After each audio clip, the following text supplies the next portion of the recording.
Le Coran est un livre divin qui renferme les secrets de la création de l'univers, le plus mémorisé au monde. Ce texte sacré, où Allah s'adresse directement à l'humanité, cache une histoire fascinante et mystique. Connaissez-vous vraiment son récit? Comment a-t-il débuté? Quelles épreuves a-t-il traversées? Comment est-il devenu un livre éternel qui nous parvient intact aujourd'hui? Du premier verset révélé à la dernière sourate, embarquons ensemble dans ce voyage divin de 23 ans, rempli de miracles, de défis et de lumières célestes qui ont transformé le monde à jamais. En l'an 610 de l'ère chrétienne, dans les montagnes arides entourant la Mecque, une nuit exceptionnelle allait changer le cours de l'histoire humaine à jamais. C'était le mois béni de Ramadan, une nuit du dernier tiers du mois, la nuit du destin, Laylat al-Qadr, plus précieuse que 1000 mois. Ce soir-là, les cieux étaient en effervescence. Les 18 000 mondes attendaient, suspendus. Les anges formaient un couloir lumineux, tel un tapis rouge céleste, descendant du trône divin jusqu'à la terre. Tous les démons étaient enchaînés, les mondes purifiés. Des étoiles filantes traversèrent le ciel en grand nombre, signe que même les cieux célébraient les événements. Les polythéistes de la Mecque, pourtant habitués aux nuits calmes du désert, sentirent une atmosphère inhabituelle, un frisson inexplicable dans l'air. Au cœur de cette nuit sacrée, dans la petite grotte de Hira, perchée sur le mont de la Lumière, Jabal an-Nur, à environ 6 km de la Mecque, se trouvait un homme de 40 ans, Muhammad sallallahu alayhi wa sallam. Connu pour sa droiture, sa sincérité et sa générosité, s'était retiré du tumulte de la société mécoise, corrompue par l'idolâtrie, l'injustice et le commerce immoral. Depuis plusieurs années, il venait méditer dans cette grotte étroite. À 35 ans, il y passait des jours entiers. À 38 ans, il y restait parfois la moitié de l'année, cherchant la vérité, fuyant le mensonge ambiant. On dit que lorsqu'Allah aime un serviteur, il rend le monde amer à ses yeux. Le prophète sallallahu alayhi wa sallam cherchait quelque chose de plus grand, de plus pur. Le mot « Hira » signifie d'ailleurs « recherche ». Cette nuit-là, alors qu'il était plongé dans sa méditation, une présence immense envahit soudain la grotte. Une lumière divine inonda l'espace. L'ange Jibril, alayhi salam, apparut dans toute sa majesté, remplissant la grotte de part en part. D'une voix puissante et ferme qui fit trembler l'âme du prophète, l'ange ordonna « Lis !» Muhammad, sallallahu alayhi wa sallam, surpris et effrayé, répondit avec sincérité « Je ne sais pas lire ». Alors Jibril le serra si fort contre lui que le prophète sentit tout son être comprimé, au point de croire qu'il allait expirer. Puis l'ange le relâcha et répéta « Lis !»« Je ne sais pas lire », répondit-il à nouveau. Jibril le serra une deuxième fois, encore plus fort, puis une troisième fois, jusqu'à ce que le prophète sente ses forces le quitter. Alors, enfin, l'ange relâcha son étreinte et prononça les premiers versets éternels du Coran. « Lis, au nom de ton Seigneur qui a créé l'homme d'une adhérence, lis. Ton Seigneur est le très généreux, qui a enseigné par la plume, a enseigné à l'homme ce qu'il ne savait pas. » Sourate Al-Alaq, versets 1 à 5. Ces 5 versets furent les premiers mots d'Allah révélés à l'humanité depuis des siècles. Un message divin, clair, puissant, porteur de connaissances, de lumière et de guidance. Submergé par l'émotion et la peur, le prophète, sallallahu alayhi wa sallam, quitta précipitamment la grotte et descendit la montagne en courant vers la Mecque. Sur le chemin, un miracle supplémentaire se produisit. Chaque pierre, chaque arbre, chaque animal qu'il croisait le saluait en disant « Assalamu alayka ya Rasulallah » que la paix soit sur toi, ô messager d'Allah. En levant les yeux vers le ciel, il vit Jibril dans sa forme véritable, immense, couvrant l'horizon, pour la première fois. La seconde fois sera lors du voyage nocturne, Al-Isra ou Al-Miraj. Terrifié, il rentra chez lui en tremblant et cria à son épouse bien-aimée Khadija, radiyallahu anha, « Zamiluni, Zamiluni !»« Couvrez-moi, couvrez-moi !» Khadija, cette femme noble, intelligente et courageuse, le couvrit immédiatement d'un manteau et le rassura avec tendresse. Quand il eut repris ses esprits, il lui raconta tout ce qui venait de se passer. Elle l'écouta attentivement, puis, avec une conviction absolue, lui dit ces paroles immortelles. « Réjouis-toi, ô fils de mon oncle. Par Allah, il ne t'humiliera jamais.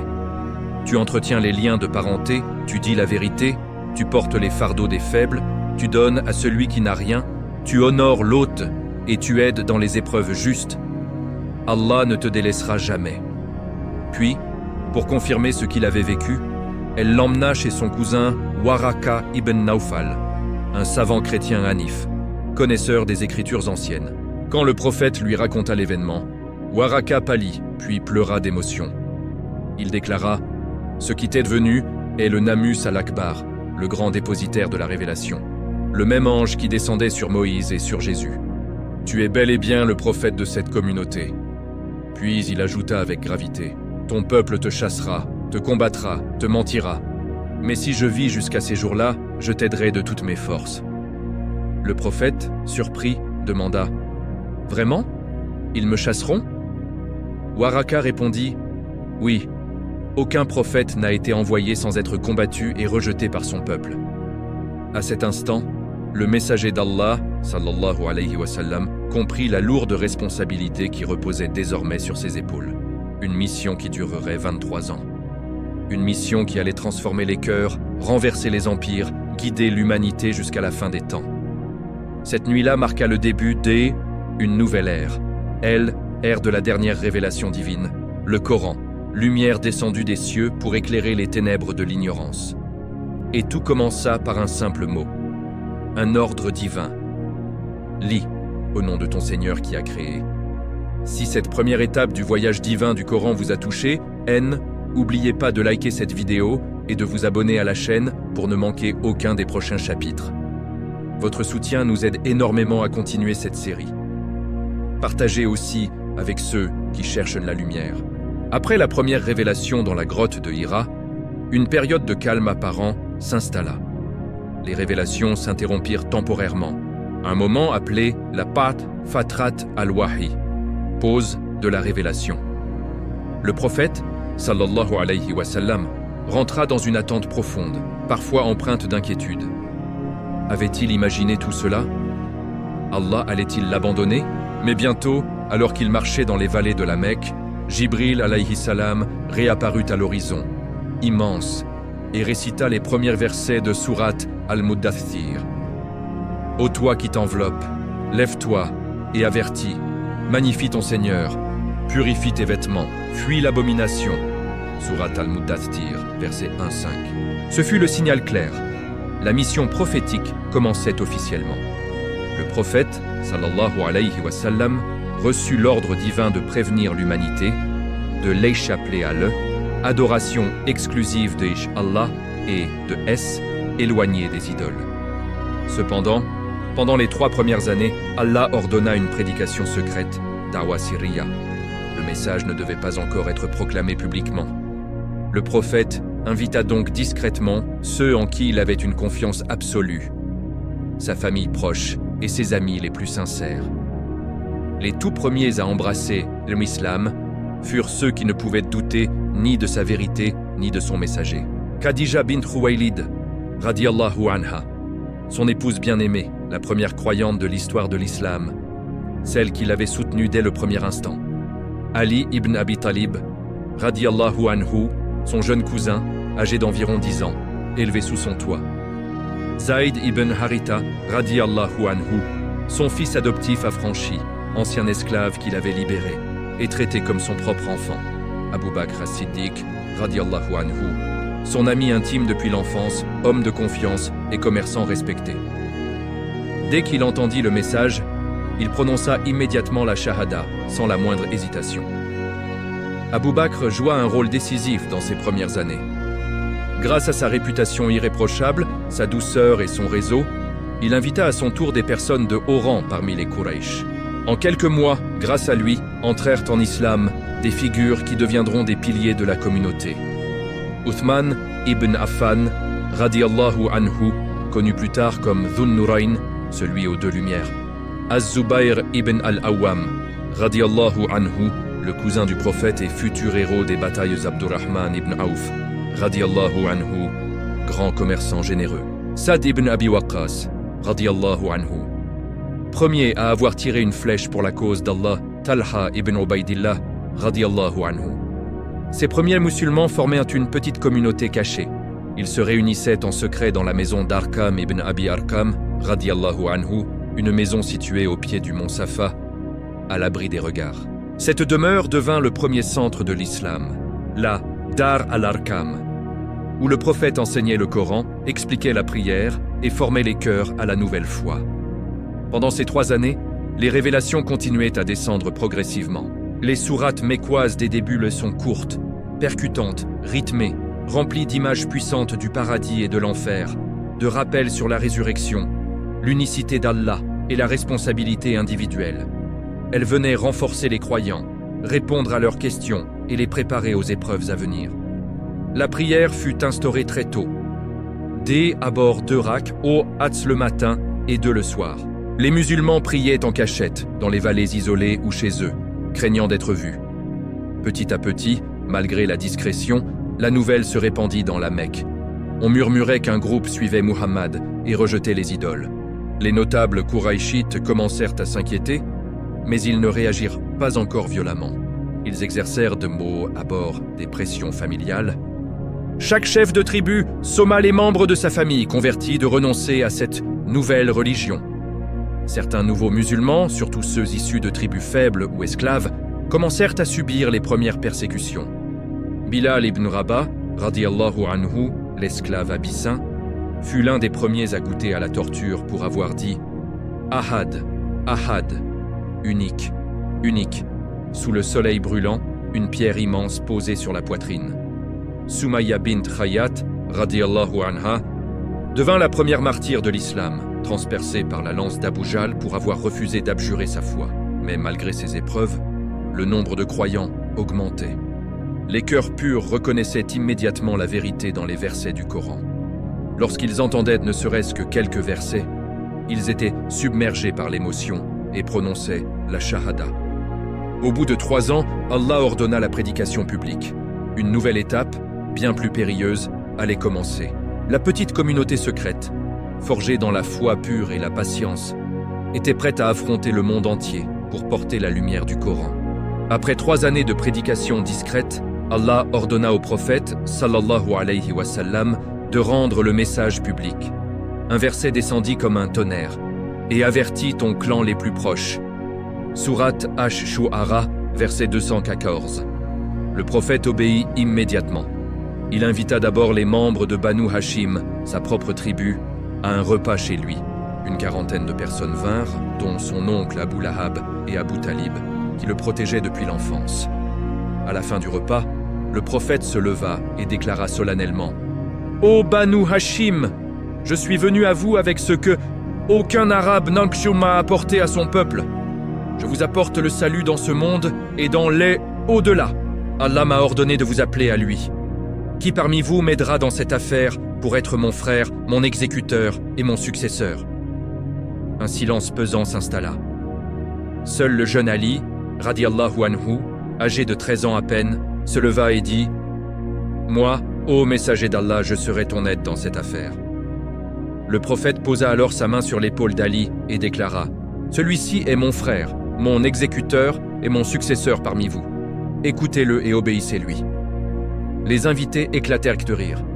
Abu Lahab lança avec mépris « Il te t'ordonne d'écouter et d'obéir à ton propre fils. » Puis ils partirent, moqueurs. Peu après, Allah ordonna une proclamation encore plus large. « Ô messager, transmets ce qui t'a été descendu de la part de ton Seigneur. Si tu ne le fais pas, alors tu n'auras pas transmis son message. » Sourate Al-Maïda, verset 67. Le prophète gravit alors la colline de Safa, au cœur de la Mecque, et cria d'une voix forte qui résonna dans toute la vallée. « Ya Sabaha !» Cri traditionnel d'alerte en cas de danger imminent. Les Qurayshites accoururent de toutes parts, par tribus, inquiets. Quand ils furent tous rassemblés, il leur dit « Ô Quraysh, si je vous disais qu'une armée se prépare derrière cette montagne pour vous attaquer, me croiriez-vous » Tous répondirent à l'unisson « Oui, nous ne t'avons jamais entendu mentir. On t'appelle As-Sadiq Al-Amin, le véridique, le digne de confiance. » Alors il déclara « Je suis pour vous un avertisseur clair. Allah a ordonné de vous prévenir que il y a de divinité digne d'adoration que lui et que je suis son messager envoyé vers vous. Si vous acceptez, vous aurez le salut ici-bas et dans l'au-delà. Si vous refusez, je patienterai jusqu'à ce qu'Allah juge entre nous. » Un silence glacial tomba, puis Abu Lahab cria avec rage. « Que tu périsses pour le reste de ta journée. C'est pour cela que tu nous as rassemblés. » À cet instant, descendit la sourate Al-Masad, ou Al-Lahab, maudissant Abu Lahab et sa femme pour leur hostilité. Que périssent les deux mains d'Abu Lahab, et que lui-même périsse. Ni ses biens, ni ce qu'il a acquis ne lui profiteront. Il sera brûlé dans un feu plein de flammes, et sa femme, la porteuse de bois, ayant au cou une corde de fibres. Ce fut la première sourate révélée publiquement contre un ennemi déclaré du message. À partir de ce jour, l'hostilité des Qurayshites explosa. Ils comprirent enfin que cette nouvelle religion menaçait directement leur pouvoir, leur commerce et leur tradition. Le Coran remettait en cause tout l'ordre social mécois. Il proclamait l'égalité absolue entre les hommes, libres ou esclaves, riches ou pauvres, arabes ou non-arabes. Il accordait des droits inédits aux femmes, héritage, respect, protection contre l'infanticide des filles. Il interdisait l'usure, l'exploitation, l'enterrement vivant des nouveau-nés. Il ordonnait la justice, la générosité, la protection des orphelins et des faibles. Et surtout, il exigeait l'abandon total des idoles et l'adoration exclusive de Allah. Pour les chefs mécois, c'était inacceptable. Les pèlerins affluaient à la Kaaba pour adorer les 360 idoles, rapportant des richesses énormes aux commerçants Qurayshites. Si l'idolâtrie disparaissait, leur économie s'effondrerait. Ils lancèrent alors une campagne systématique de persécution. D'abord la moquerie et l'insulte. On appelait le prophète poète, magicien, fou, menteur.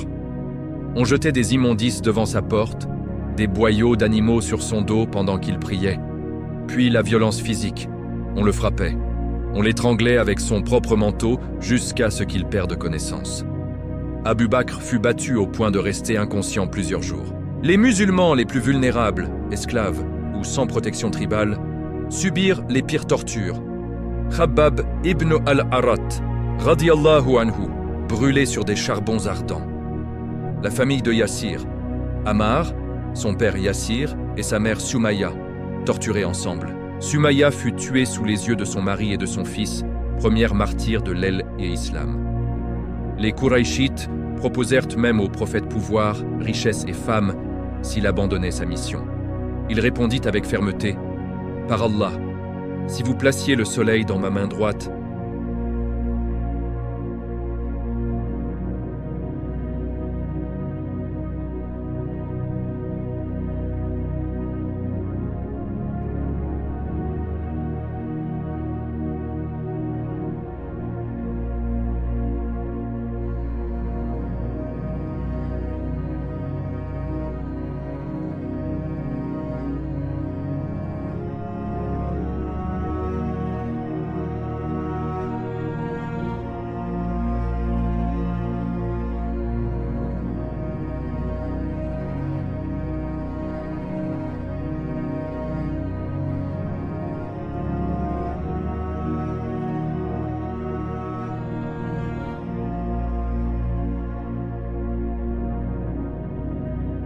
L'année de la tristesse, 619-620, avait laissé le prophète, sallallahu alayhi wa sallam, plus vulnérable que jamais.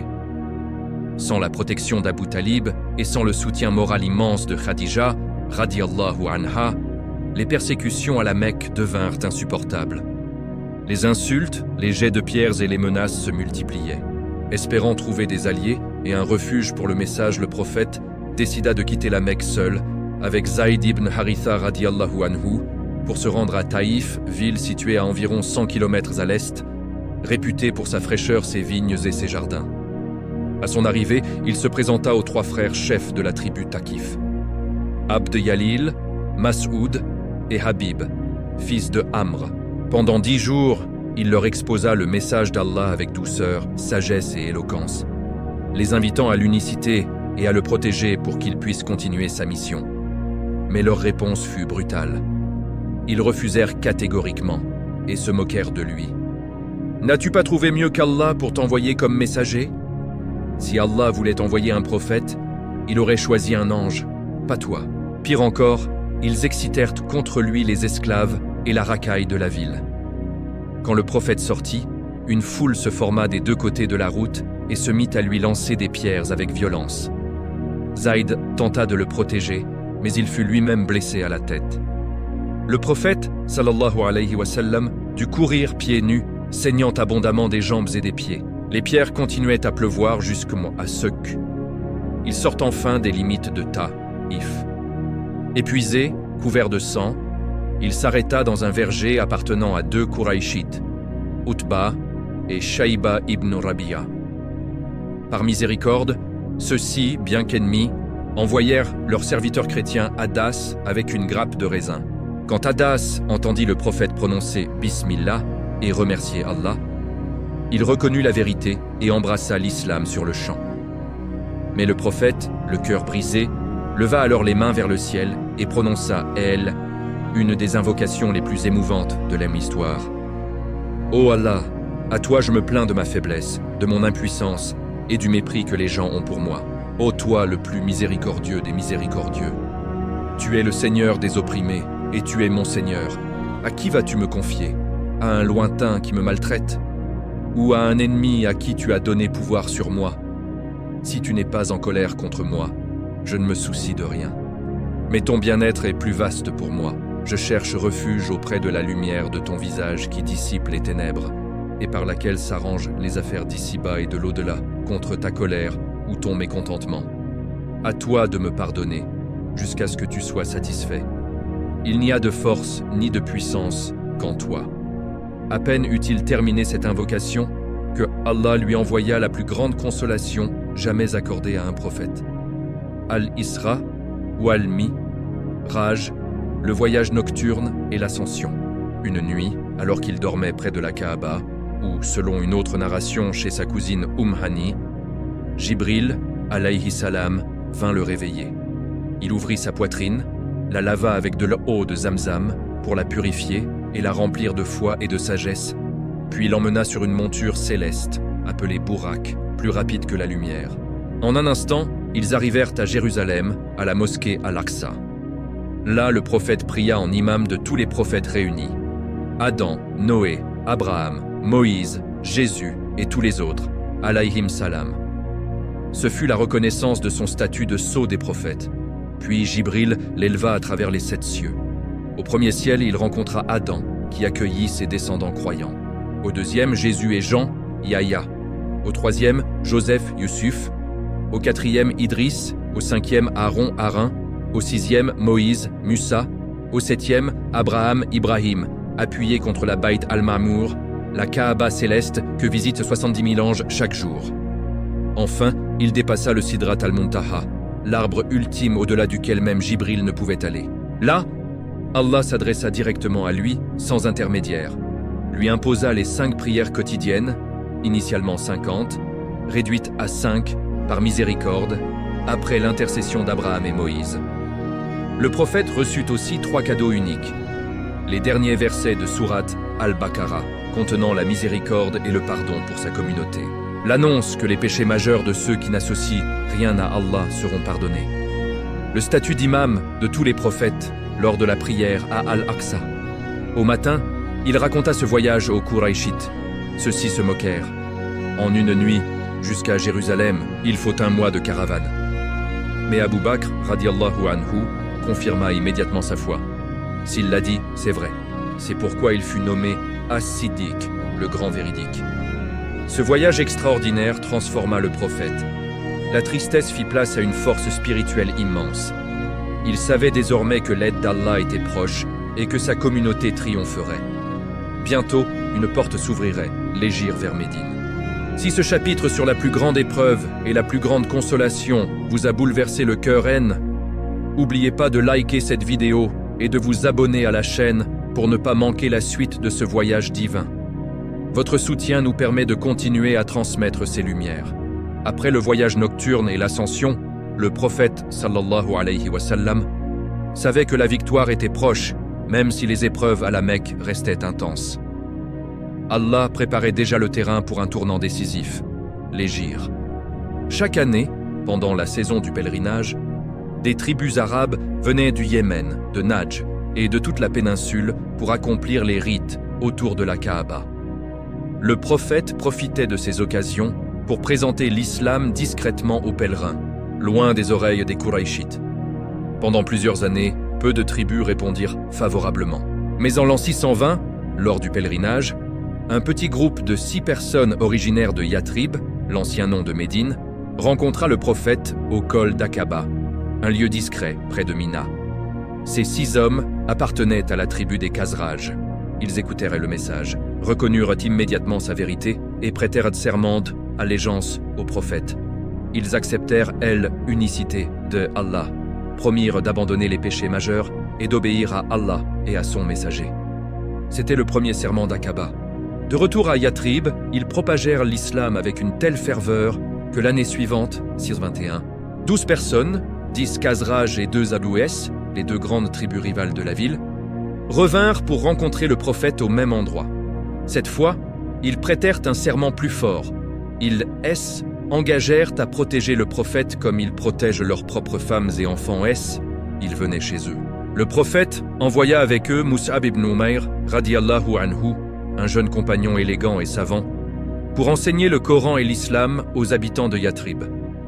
Mus'ab accomplit un travail extraordinaire.